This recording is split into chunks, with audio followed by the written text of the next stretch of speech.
kalamai na aje mini kin zama sashen zuciya, wanda ya ce sai mun rabe to za ya ga tashin hankali.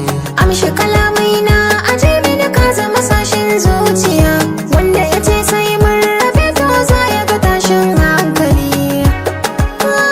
Na kaunar ka kwarai har zuciya.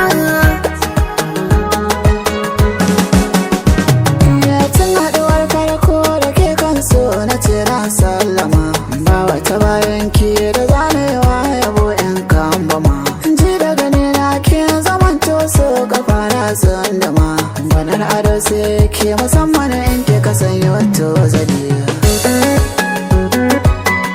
Kin shiga zuciya.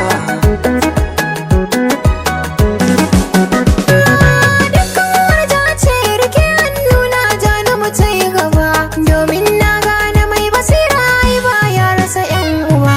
Zan so ka sanya rai da cewa ba kowa zai so ka ba, ni dai fata na ka zamta mai da muke alƙawari.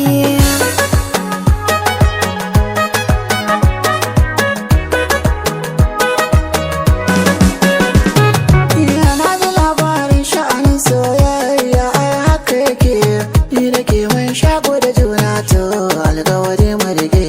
Dubi ƙauna ta shiga zuciya kullum zancen ki nake, auren mu da ke shine buri na shaidawa Ali.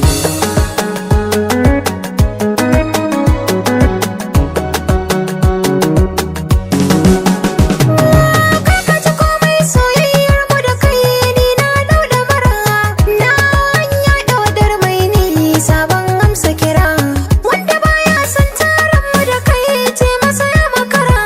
Amshilin samun kauna jana bar ma mai kyan asali.